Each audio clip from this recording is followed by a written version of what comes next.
Assalamualaikum warahmatullahi wabarakatuh. Saya Rizka Mulidina dari Farmasi 3B dengan NIM 23080600051. Di sini saya akan menjelaskan cara uji linear berganda menggunakan aplikasi SPSS untuk memenuhi tugas mata kuliah Statistika dan Komputasi. Dosen pengampu mata kuliah Bapak Imam Saputra Yamin, SKM MEPIT. Analisis regresi linear berganda adalah metode statistik yang digunakan untuk menganalisis hubungan antara variabel dependen dan dua atau lebih variabel independen. Tujuannya yaitu untuk memprediksi nilai variabel dependen berdasarkan nilai variabel independen dengan syarat uji yaitu berhubungan antara variabel dependen dan independen harus bersifat linear. Nah, contoh kasusnya yaitu kita menggunakan faktor-faktor yang berhubungan dengan berat badan. Nah, jadi teman-teman di sini sudah ada 50 data SPSS ibu dan bayi. Untuk analisis data regresi linear ganda ini itu memiliki beberapa tahap. Dengan tahap pertamanya yaitu pemodelan seleksi bivariat. Yang pertama bivariat uji korelasi dengan variabel numerik.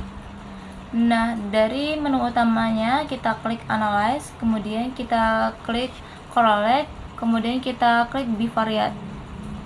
Pada kotak variabel ini kita masukkan variabel-variabel yang numerik seperti umur ibu, berat badan ibu, kadar HB1,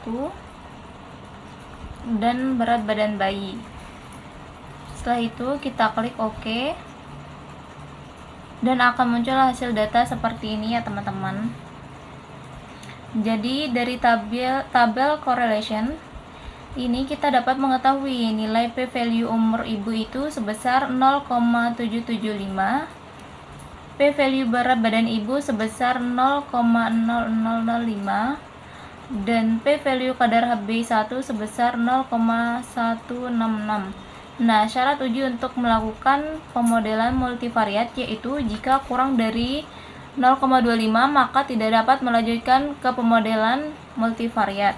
Tapi karena secara substansi BB ibu merupakan faktor yang sangat penting, maka variabel BB ibu tetap dilanjutkan dalam analisis multivariat. Nah, untuk pemodelan bivariat yang kedua menggunakan variabel kategorik dengan analisis bivariat uji T. Nah, yang pertama kita klik Analyze, kemudian kita pilih Conformance, kemudian kita pilih yang Independent Simple T-Test. Nah, untuk kotak tes variabelnya kita masukkan variabel berat badan bayi, kemudian untuk grouping variabelnya kita masukkan variabel status menyusui. Kemudian kita pilih di option define group. Nah, untuk grup satunya kita ganti dengan angka 0 yang artinya non eksklusif, dan grup 2 kita ganti dengan angka 1 yang artinya eksklusif. Setelah itu kita klik continue dan OK. Nah, ini adalah hasil dari datanya. Jadi untuk hasil analisis perilaku menyusui dengan berat badan bayi didapatkan nilai p-value-nya itu sebesar 0,593, di mana nilai p-value ini lebih besar dari 0,25, maka dapat dilanjutkan ke pemodelan multivariat. Nah, selanjutnya masuk ke tahap yang kedua yaitu pemodelan multivariat. Nah, langkah pertama kita klik Analyze, kemudian kita pilih Regression, kemudian kita pilih Linear. Nah, untuk kontak dependen ini kita masukkan variabel berat badan bayi, kemudian pada kotak independen kita masukkan variabel yang sudah kita dapatkan pada uji seleksi bivariat, yaitu umur ibu, berat badan ibu, dan kadar HB pertama, dan status menyusui. Kemudian kita beralih ke metode. Metode ini kita pilih Ether. Setelah itu kita klik OK.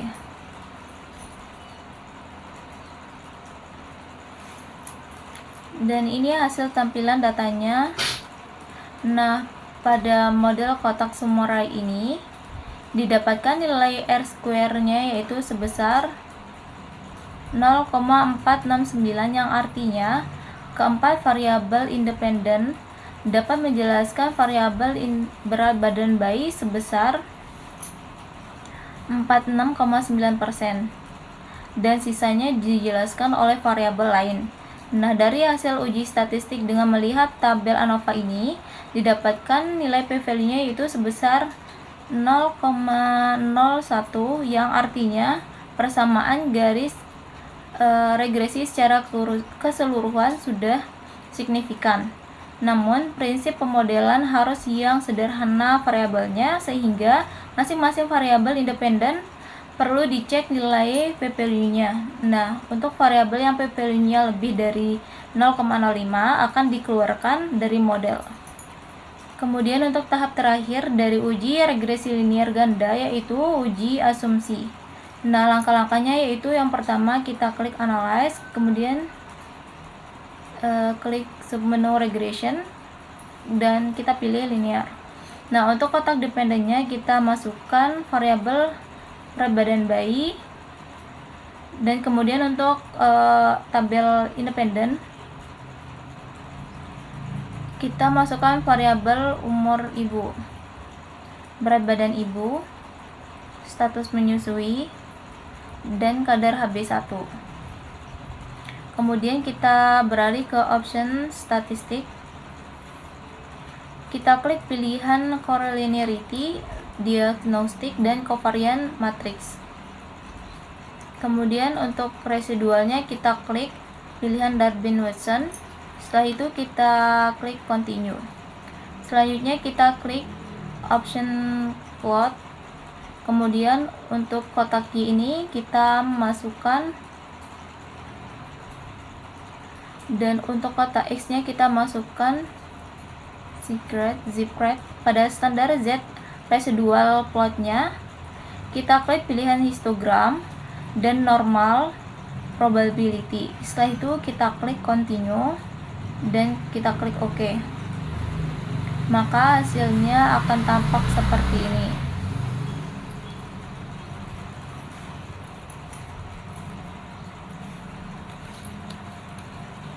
Nah, yang pertama kita lakukan uji asumsi eksistensi, di mana asumsi dapat terpenuhi apabila residualnya menunjukkan adanya min yang mendekati nilai 0 dan adanya sebaran. Nah, dari hasil analisis pada tabel residual statistik ini didapatkan nilai min dari residualnya yaitu sebesar 0,00 dengan standar deviasinya yaitu 425,877. Maka dapat disimpulkan bahwa asumsi eksistensinya itu terpenuhi. Selanjutnya uji asumsi independensi dengan melihat tabel model Sumoride. Nah, untuk mengetahui asumsi ini dengan melihat angka Darwin-Watson-nya, yaitu bila nilai Darwin-nya itu sebesar -2 sampai dengan +2, berarti asumsinya itu terpenuhi. Dan bila nilai Darwin-nya kurang dari -2 atau lebih dari +2, berarti asumsinya tidak terpenuhi. Nah, dari hasil uji ini didapatkan koefisien nilai Darwin-Watson-nya itu sebesar 1,9313, yang berarti asumsinya itu terpenuhi. Uji selanjutnya yaitu uji asumsi linearitas. Nah, dapat dilihat pada tabel ANOVA. Nah, untuk mengetahui asumsi linearitas ini dapat diketahui dari uji ANOVA bila hasil p-value-nya itu kurang dari nilai alfa. Nah, di sini nilai alfanya itu diketahui sebesar 0,05, maka asumsinya itu terpenuhi. Nah, dari tabel ANOVA tersebut didapatkan bahwa p-value-nya itu sebesar 0,005, yang berarti asumsinya itu terpenuhi. Selanjutnya uji asumsi homogeneity dengan melihat pola yang tersebar pada bagian berikut. Nah, pada data tersebut ternyata pola menyebar rata di sekitar diagonal 0, maka asumsi homogeneity-nya terpenuhi. Selanjutnya, uji asumsi normalitas, di mana apabila data menyebar secara linear atau lurus pada garis diagonal yang pada bagian ini, maka asumsinya itu terpenuhi. Nah, dari data ini dapat kita lihat penyebarannya secara linear atau mengikuti garis diagonal, sehingga asumsi normalnya terpenuhi.